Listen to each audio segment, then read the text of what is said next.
Las tareas de cuidado en realidad son múltiples, son muchas, ¿no? Cambiar los pañales, dar la mamadera. Hacer las compras, ir a la farmacia. Mucho trabajo. Es una carga, es un laburo extra. Yo cada vez que pienso en las tareas de cuidado, pienso en la carga mental. En principio es tiempo. Pueden ser del lado de la alimentación, de la salud, de la educación, ¿no? La protección, digo. Uf, un montón. Soy enfermera, soy abogada, soy psicóloga, soy maestra. ¿Qué profesión es? Tienen un principio y no sé cuándo llega el fin. Todavía no lo conozco. Si no, la casa no funciona, los hijos tampoco. Todos necesitamos la atención y los cuidados sin discriminación. Y volvamos también a la tarea emocional, ¿no? Más allá de los cuidados. Primero, paciencia. Mucha paciencia. Para mí cuidar es presencia. Es tener la conciencia de cuidarse.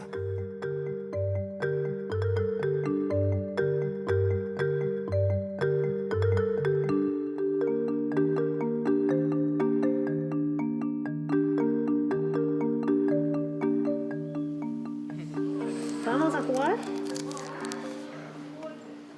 Chao, teta, que mamá tiene que trabajar, dale. Chao, teta. No estoy. Chao, teta. Vamos con Cami. Saltaban las sillas, sillas, y saltaban las sillas, sillas, y eran los nenes, y yo los vi.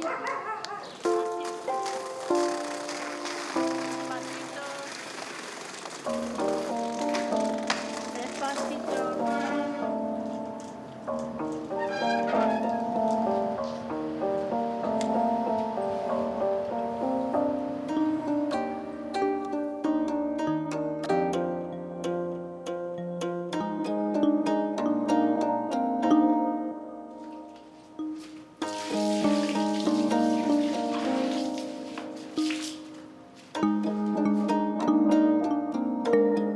Decimos que las tareas de cuidado y las tareas domésticas son la base de la desigualdad porque vivimos en una sociedad donde el tiempo es plata. Y al no tener tiempo para participar en el mercado de trabajo o en otros lugares, nos vamos empobreciendo. Entonces, de alguna forma, la desigualdad en los cuidados, que nosotras estemos mayoritariamente cuidando, no solo explica la desigualdad de género, sino otros problemas sociales que hace mucho le interesan a la sociedad. La pobreza está llena de mujeres que están cuidando la mayor parte del tiempo.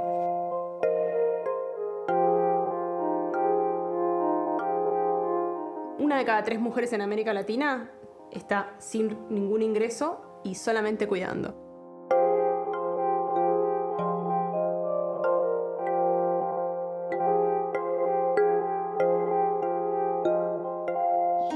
Voy a tejiendo.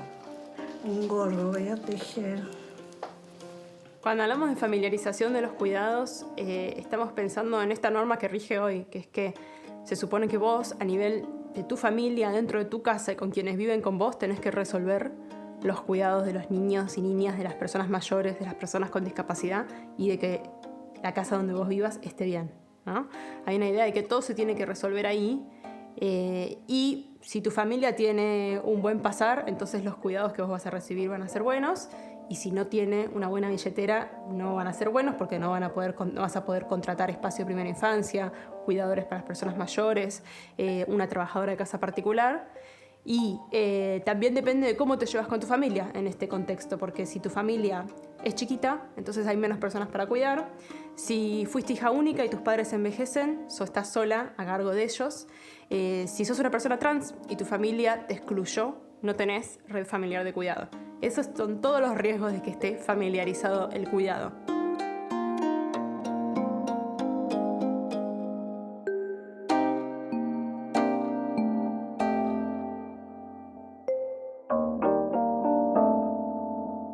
Y entonces lo que tenemos que hacer es socializar los cuidados. Volver a ponerlo, y digo volver porque así fue históricamente, en una responsabilidad social, o sea, de toda la sociedad.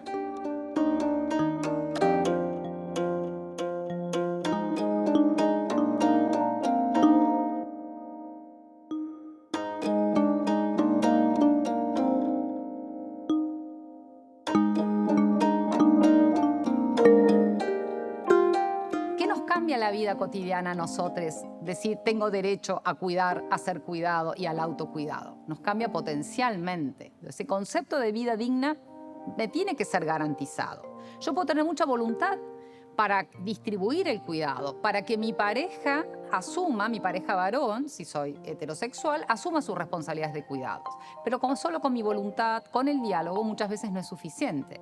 Pero además también necesito infraestructura para el cuidado, también necesito tiempo y eso tiene que estar organizado. Ahí tiene que haber un Estado que asuma sus obligaciones en torno al cuidado. Entonces no es lo mismo que el Estado lo prevea como un programa, como una política, a que lo reconozca como un derecho.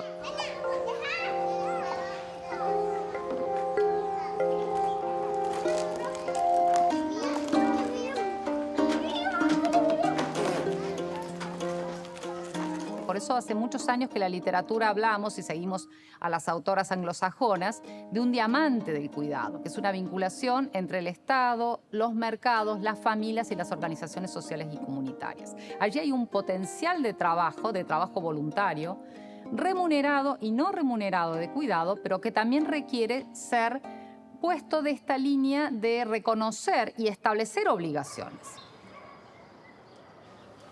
Escuchame, ¿cómo organizaron lo del envío? Y hoy, justamente hoy tenemos una reunión para ver cómo viene la mano de la convocatoria de los chicos.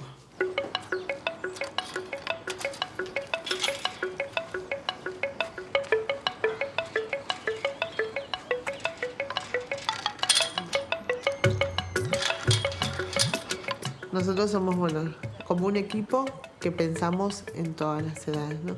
Y está, por ejemplo, primera infancia, que son los niños más chiquitos, que son los de 2 años. Después está el jardín, que es la sala de 3, 4 y 5. Y después pasan al centro juvenil, ¿no? Que ahí están los niños de 6 a 13 años. Y después está el envión, que se ocupa de los chicos de 13 años a 18 y más. Entonces tratamos de hacer todo ese sistema para no dejar de acompañarlos, ¿no? Entonces, pasa de un lado, pasa al otro y así y los vamos cuidando. Y después, en todo ese proceso, nos acompañan muchos actores, ¿no? Por ejemplo, el sistema de protección de los niños y adolescentes, es algo que nos acompaña muchísimo. Después, desarrollo social, ¿no? Las capacitaciones para los niños y todo. Y vamos como acompañando todo ese proceso de cuidado. Cuidar es escuchar, es intentar ayudar, tratar de saber lo que piensa uno, qué necesita, qué no necesita en ese momento. Buscar como, no sé si es la palabra, pero como estrategias para poder ayudar a ese niño o niña que lo necesita.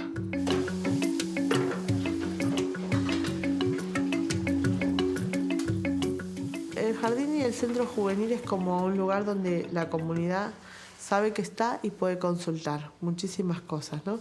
Y siempre tratamos de darle una respuesta. O por lo menos orientarlos a dónde vamos, dónde podemos ir, los podemos acompañar, ¿no?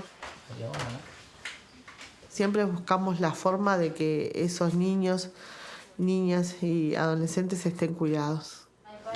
Le damos un poquito de piso. Los jóvenes.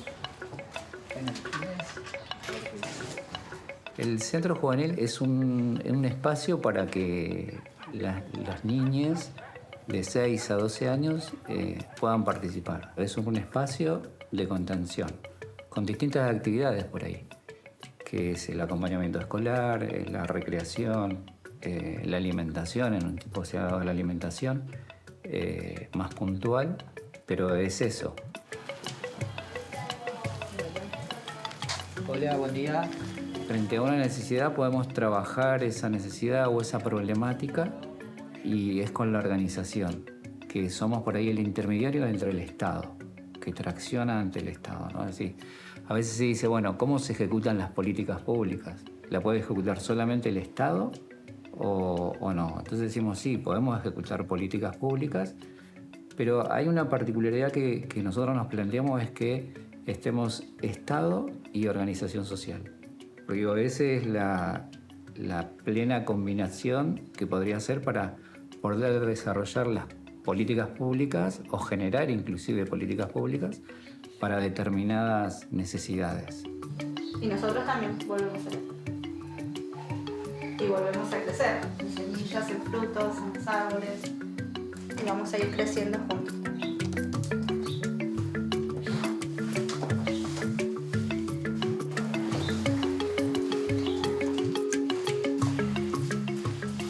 Vamos a sacar una mesa ¿Para el taller de hoy? Claro, para el taller de hoy, para preparar un poco las actividades. Dale.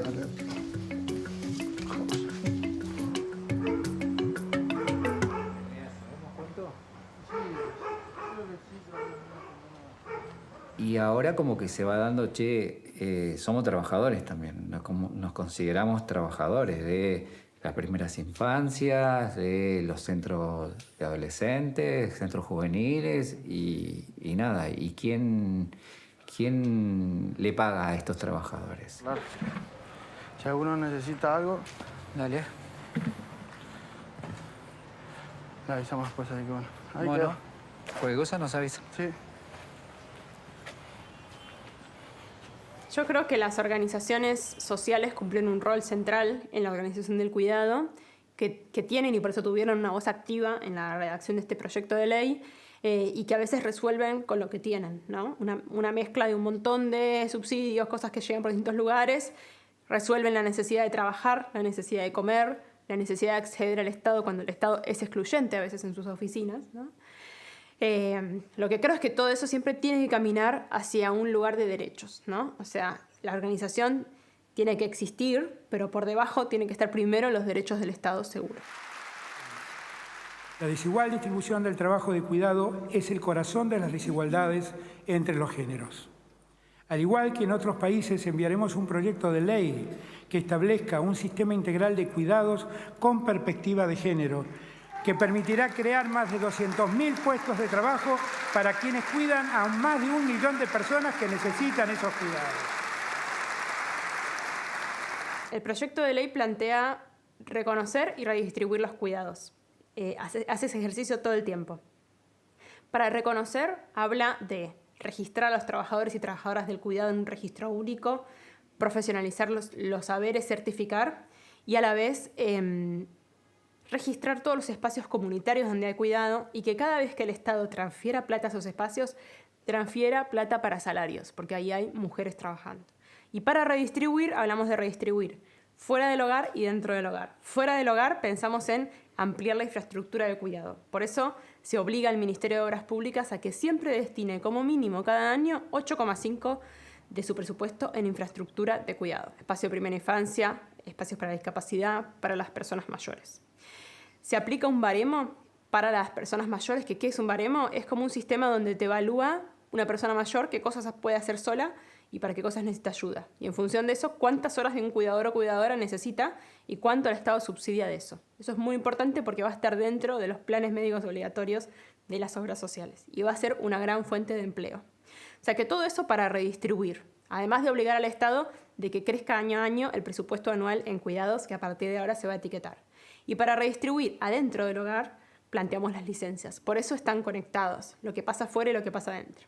Porque está estudiado que lo que pasa en el primer año de crianza de una niña, niño que nace o que se adopta, impacta en el resto de la crianza y de la vida de ese niño. Entonces, por eso son tan centrales las licencias y ampliamos ahí a la diversidad familiar. Planteamos que se multiplican, que crecen si hay parto múltiple, que se extienden si hay una discapacidad que sobreviene, ¿no?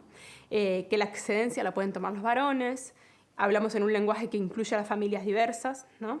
A los matrimonios igualitarios, pensando en las trabajadoras de casas particulares. Lo que hacemos es asegurar que haya un salario mínimo vital y móvil cuando se van de licencia sí o sí por mes para ellas. Así que digamos que es como un abanico de políticas que lo que hace es sacar la responsabilidad de cuidar de los hombros de las mujeres y ponerla en la responsabilidad de toda la sociedad y del Estado. Entonces tiene todas estas aristas, todo este impacto, pero que es una figura buscando precisamente esa emancipación y que no sean derechos asignados a las mujeres, sino a las personas. Y entonces no queremos mejores condiciones para que las mujeres sigan cuidando mejor, sino precisamente lo que buscamos es distribuir y luego redistribuir las obligaciones de cuidado. Sobre todo me parece que para lo que va a servir esta ley es para sentar las bases de qué orientación queremos que tenga el sistema de cuidados, pero que va a hacer falta trabajar en su reglamentación y o en marcos normativos adicionales para darle más concretitud a eso. ¿Qué servicios provistos por quiénes, destinados a quiénes y financiados cómo? Yo creo que el proyecto de ley que está presentando en este momento el Gobierno Nacional es el fruto de un recorrido amplio y largo, ¿no? Que es un entrecruce entre los movimientos sindicales de mujeres y los movimientos feministas, con una ampliación de derechos previa, sobre todo para mí entre 2003 y 2015, donde hubo políticas que eran políticas de cuidado, pero no se mencionaban de esta forma, se amplió la perspectiva de la política social y después pasó la ola verde, el feminismo, el Ni Una Menos, pero también los paros internacionales que hablaron más en concreto de las desigualdades económicas.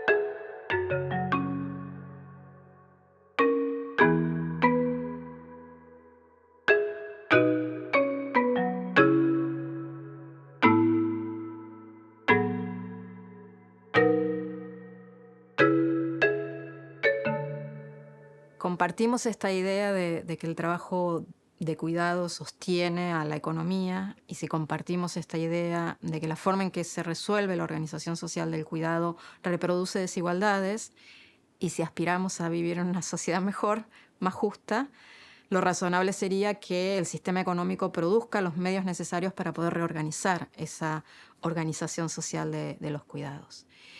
Y básicamente esas herramientas tienen mucho que ver con las políticas públicas, ¿no? Las políticas públicas en sociedades muy desiguales son claves para transformar las organizaciones sociales, en este caso la organización del cuidado. Siempre hubo una idea de que la agenda de cuidados era una cosa muy escandinava, muy de otros países, y que podía venir cuando nos fuera mejor.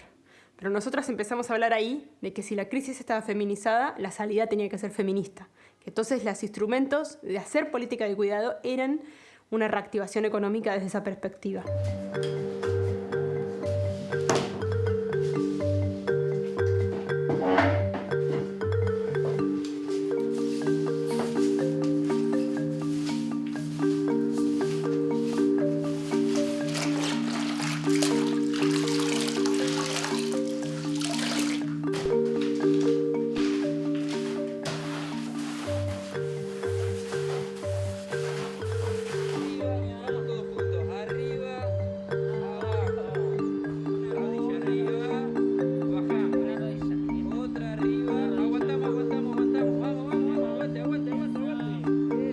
Hay muchas trabajadoras y trabajadores del cuidado y para estar siempre por encima de cualquier tensión sindical sobre el tema, nuestro lema es tan grande la demanda potencial de cuidado que hay lugar para todas y para todos.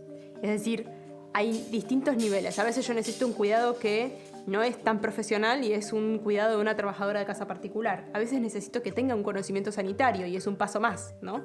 Es alguien que está enrolado como un trabajador y trabajadora sanitaria.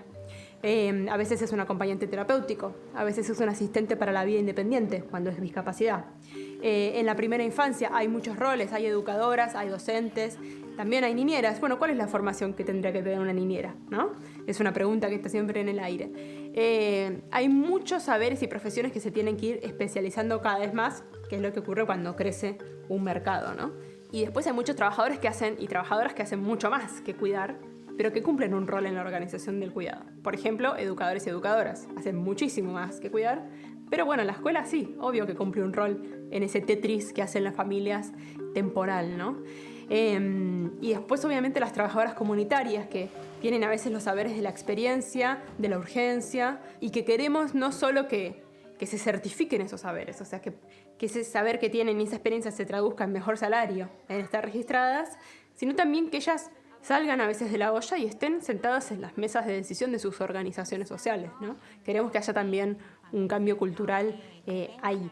Y nombro algunos, pero no, es un listado que no puede ser exhaustivo bajo ningún punto de vista, porque las necesidades de cuidado son diversas, van a ir creciendo, y a medida que se vayan profesionalizando, también va a haber más oficios vinculados a eso. Por eso el proyecto de ley también tiene un capítulo de que los Ministerios de Educación y el Ministerio de Trabajo tienen que planificar esa oferta formativa a futuro, conectada con el cuidado, que es cada vez más grande. En este campo hay todavía mucha materia por avanzar. Hace falta expandir los servicios de cuidado, hace falta hacerlos accesibles, hace falta construir infraestructura para que esos servicios de cuidado puedan operar. Lo que hacen falta son básicamente recursos. La disputa por los recursos es parte de la agenda de los cuidados. Y en general, cuando vamos a disputar esos recursos, aparecen, ¿no?, las resistencias, aparece el paradigma de la austeridad, mucho más en un país que ahora está condicionado por el acuerdo con el Fondo Monetario. Y ahí las feministas tenemos una posición clara, ¿no? Es una disputa y tenemos que disputar esos recursos. Tenemos argumentos para convencer a quienes solo piensan en términos de recursos económicos. Uno de los argumentos es invertir en cuidado también genera recursos económicos, porque invertir en cuidados genera empleos, los empleos generan ingresos, los ingresos generan demanda, la demanda sostiene la actividad económica, produce recaudación impositiva y alimenta las finanzas públicas. Este argumento lo podemos usar. La razón por la cual demandamos la inversión en cuidados no es económica, es una razón de justicia y de derechos, ¿no? Toma, ¿me ayudas? Sofi. Sofi, ¿dónde está Sofi? Llámala, Sofi. Bueno, la vamos. Vamos a sacar la ropa. Ay, qué sueño. ¿Vamos a dormir la siesta?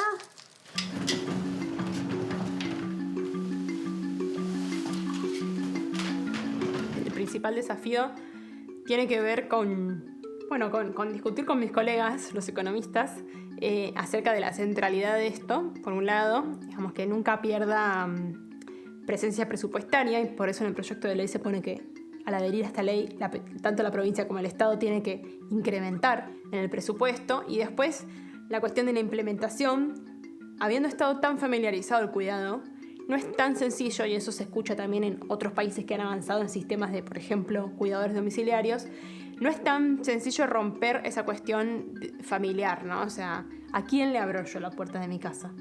Y a veces esa cuestión tan familiar también elimina derechos, ¿no? ¿Cuántas trabajadoras de casas particulares hoy no están registradas y les reemplazan esos derechos por una falsa inclusión familiar?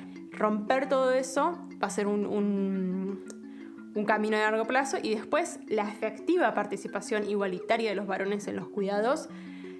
Yo diría que incluso países que hace mucho están con esto no lo han logrado del todo. Así que es un desafío muy profundo, que yo creo que hay un círculo vicioso entre lo que espera la sociedad, lo que pasa en el mercado de trabajo y lo que pasa dentro de las familias. Por ejemplo, hay muchas familias que después de dar a luz a un niño dicen, bueno, yo me quedo, vos volvés al trabajo porque tu salario es más alto, el del varón. ¿Y por qué es más alto? Por la brecha salarial. Entonces es como un círculo vicioso. Yo creo que solamente la política pública puede romper. ¿Subí el huevito?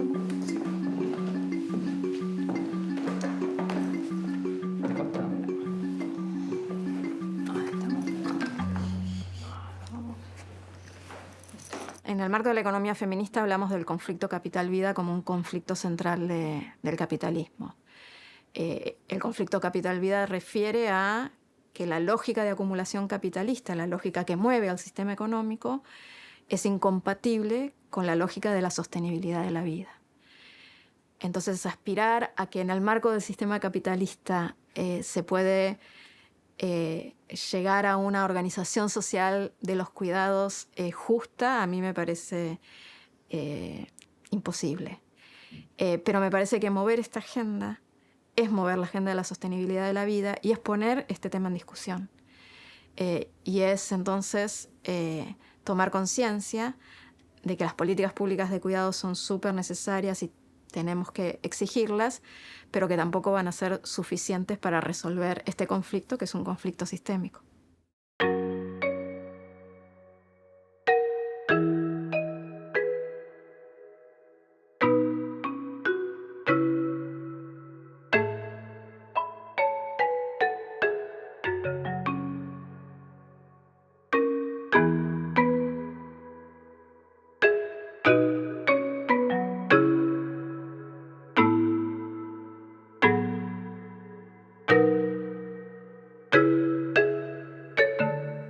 tenemos que repensar como sociedades. Y aquí va la nota más optimista. Los proyectos de sociedad son proyectos de largo plazo y todo el tiempo tenemos que estar pensando cómo vamos a construir esta sociedad. Entonces, ¿cómo pensamos sociedades cuidadoras, que nos cuidemos y que vayamos pensando en otra lógica? Ideas románticas no nos sirven. Solo consignas son muy importantes, pero necesitamos también ponerlas en acción. Entonces, avanzar en propuestas, en políticas públicas es central.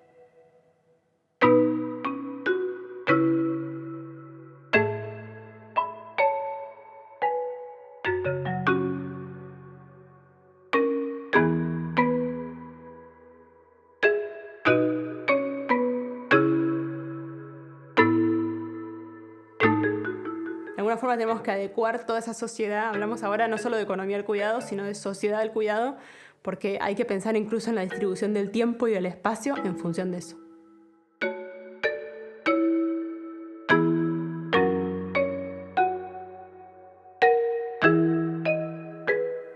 Las tareas de cuidado son todas aquellas tareas necesarias para sostener la vida. Son las tareas de generación de un hábitat adecuado donde vivir, son las tareas de cuidado interpersonal, el cuidado que nos proveemos entre las personas. Para mí las tareas de cuidado son tareas que todas las personas hacemos en algún momento de nuestra vida o siempre, y también son actividades de las que nos beneficiamos, ¿no? Porque los seres humanos somos vulnerables y todas las personas necesitamos cuidado de distinta intensidad a lo largo de nuestra vida. Para mí cuidar es cuidar el mundo en el que vivimos, cuidar el ambiente que lo sostiene, y por eso considero que avanzar en un paradigma de cuidado de la vida es subversivo políticamente, porque cuestiona las bases de este sistema.